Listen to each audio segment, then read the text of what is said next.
Venezuela's acting president Delcy Rodriguez enacted the amnesty law for democratic coexistence. The legal instrument promoted by the acting president was unanimously approved by the National Assembly on Thursday. Likewise, according to the acting head of state, the objective of this law is to pave the way for reconciliation with all political sectors in the country. It should be noted that the measure will not apply to citizens with criminal records for murder, drug trafficking, corruption, and other serious human rights violations.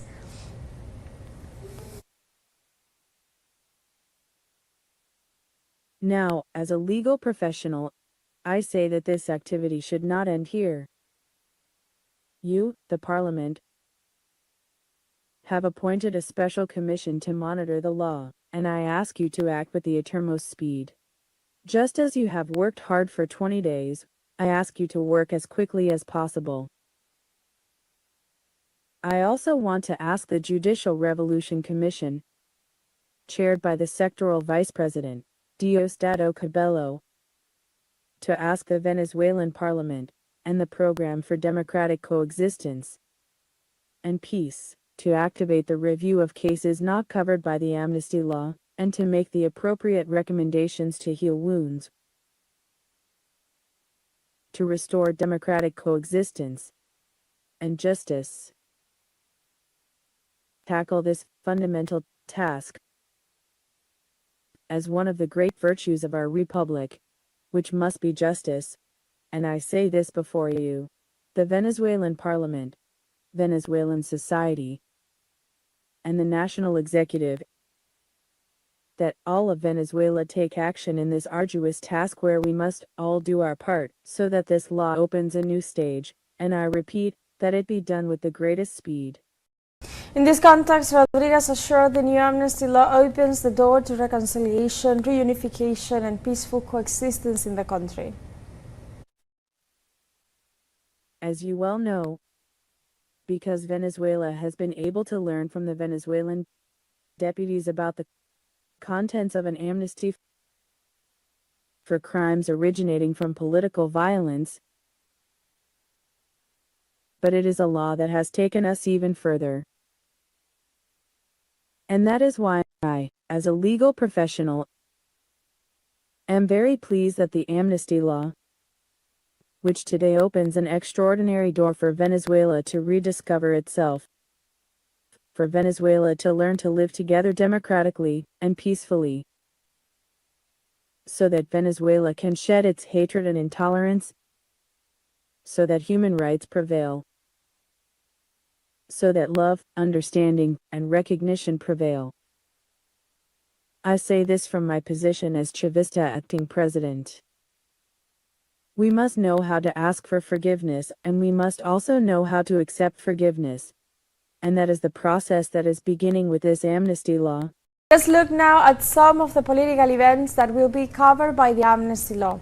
The 8th article of the law establishes that a general amnesty is granted for crimes or misdemeanors committed in the context of the events related to the coup d'etat of April 11th and 12th, 2002, and the strike and sabotage by business and oil companies from December 2002 to February 2003.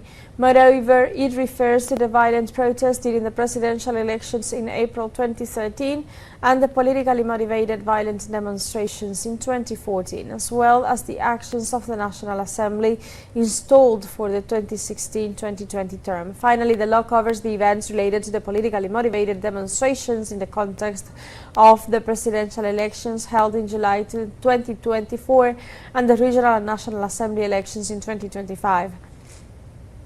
In the context of the enactment of the amnesty law, the Venezuelan Defense Minister issued a statement in support of the National Assembly's decision. In this regard, General Vladimir Padrino stated, the Bolivarian National Armed Forces, honoring their historic pacifist character and remaining faithful guarantors of the sacred interest of the Venezuelan people, such as the preservation of peace, unreservedly support the legitimate and sovereign decision of the National Assembly to approve the amnesty law for democratic coexistence. Also, in addition, the Defense Minister noted that this legal instrument, developed through national dialogue and unanimously approved by Parliament, should be seen as a sign of political maturity and strength. It represents a significant step towards achieving stability in the nation. Also, Vladimir Padrino Lopez emphasized that respect and sincere consensus in politics are the most powerful tools for consolidating democracy. For this reason, we celebrate with hope and optimism the real possibility of embarking on new paths of understanding that will help us overcome adversity. Colombian President Gustavo Petro announced on Wednesday that he will decree a new increase in the national minimum wage. The head of state highlighted the issuance of a decree to set the minimum wage for 2026. This new measure responds to the suspension of the previous rule by the Council of State, which had ordered the government to incorporate in new technical criteria. At the end of his statement, President Petro ratified the commitment of the new instrument to maintain a sustained percentage increase and decrease the devaluation of the Colombian peso. Also, in Ecuador, thousands of people marched against President Daniel Noboa's first economic reform and warned that the legislative project threatens public service and labor rights. Trade unions argue that the proposal affects labor rights and jeopardizes the provision of essential public services in the country's municipalities. In the capital alone, local authorities warned that the reform could impact more than 250,000 beneficiaries of social programs, including senior citizens and students. In this context, protesters are demanding that the legislature immediately dismiss the government's initiative, considering that it shifts the burden of the economic crisis to workers. And now we go live to Venezuela. The Venezuela Celia Flores Women's Movement meeting is underway. Let's see. Daily, since we wake up till we go to bed, we are thinking about the presidential couple, Nicolas and Celia and Nicolas. All what we do daily is inspired, working more, and asking the release of our president and the first lady. There has been 1 hour since that 3 of January that we all remember, that we still hear the thundering of those attacks, those bombs, those missiles. But since the first moment, we went to street to ask the release of our president and the first combatant, First Lady Celia Flores. Since we learned that they were kidnapped, it was unbelievable. But it happened. And what was left? Well, to take the street, as everybody has been doing all these days. In these 49 days, we are on the street and also working, talking to the people, giving consolation to people, because people say that they have to come back. So carnivals are already finished, and here in Caracas, particularly, our president is from from Caracas. Our first lady she's almost from Caracas. She was born in Caraqueña, but she was raised here in Caracas, and everything she did was done in Caracas. You know what people said? We cannot make a rumba here in Caracas. In Caracas, we are not going to celebrate anything, and people demanded on that. And we listened to the people, and we made cultural carnivals, community carnivals that were beautiful, and the results are beautiful. People on the squares with poetry singing that were dedicated to Sylvia and Nicolas. You see that there are chariots in Caracas. We didn't do chariot this year, but we did one that was representing all the parroquias for Silvia and Nicolas. You could have seen that. Then we haven't stopped thinking about them since the first moment, about the release of them. Every day we are writing books with the kids from the press who are taking the line of time. What is happening every day in Venezuela since January the 3rd. And we went and see what has happened every day. Our president, Nicolas Maduro, every day he was calling to dialogue. And we counted the times that he was calling to dialogue, diplomacy, political dialogue, social dialogue, every day. There are books and books from the amount of time that he was calling to dialogue. And think what is going on right now. The peace diplomacy. When we reflect about it, we say, was that January the 3rd necessary? No, it wasn't. Our president was asking daily. What happened was that hatred, the international matrix, for those apaches who live outside and they hate us. And they were asking every day, military intervention. Every day. They were asking the head of one and the other and the other. And that's how we got to this. And all Venezuelan people realized that bombs, missiles, were not only for the Chavist people. Bombs and missiles were also for all Venezuelans. We suffer, all suffer. How many people died? Honor to the ones who gave their life defending our homeland, to defend our president. Honor and glory to the ones who gave their life, to the wounded ones, to the destruction.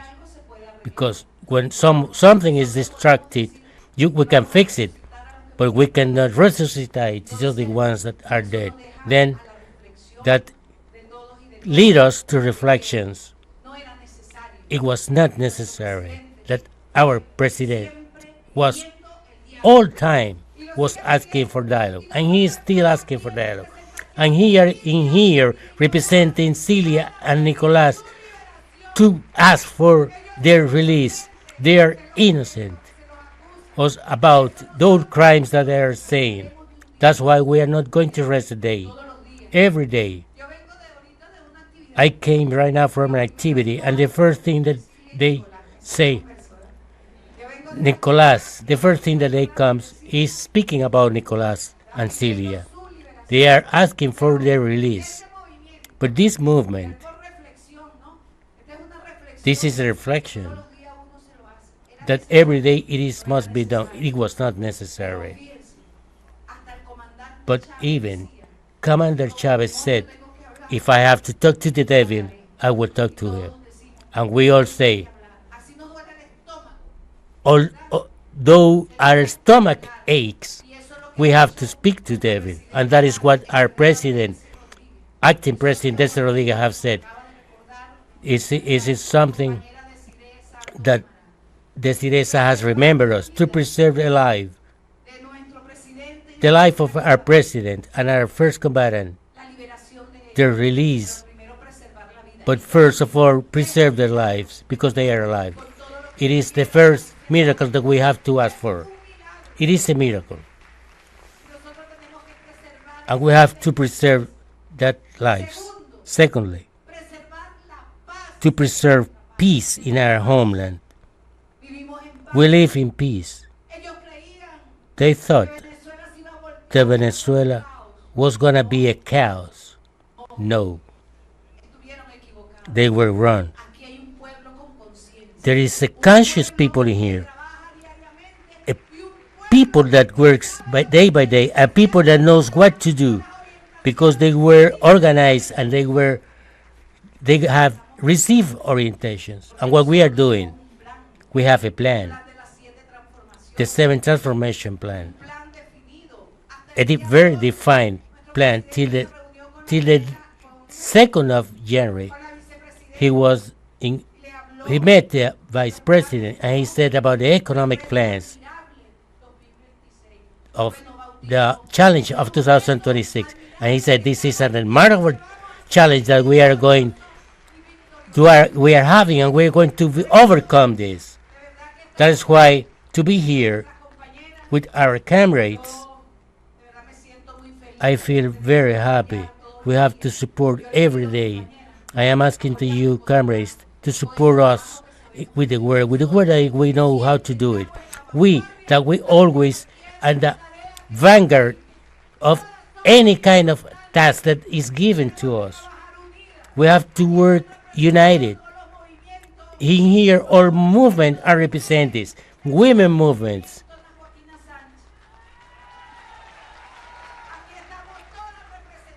In here, we're all represented.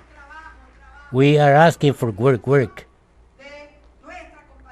for the release of our president and Nicolas Maduro and the first combatant Celia Flores. She migrates. I was very grateful to see you today. Sister of our leader, she will tell us all what she has lived, but because she can talk to her family, she has communication with the family.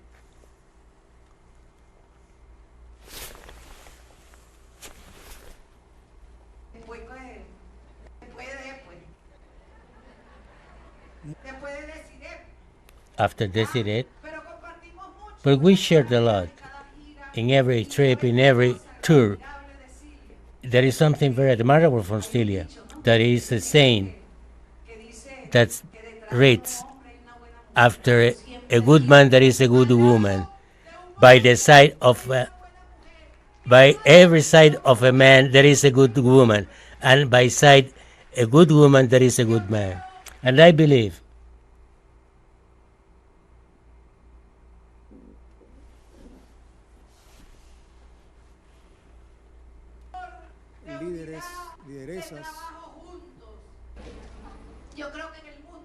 I think that in the world there is not a presidential couple like this one.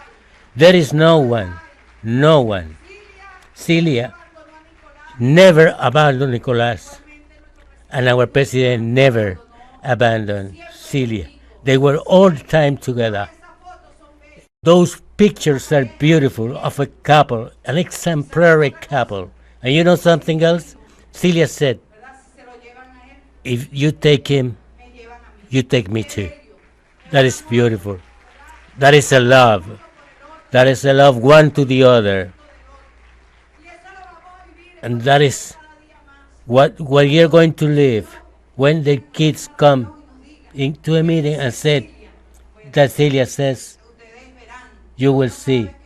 Whenever you listen something, only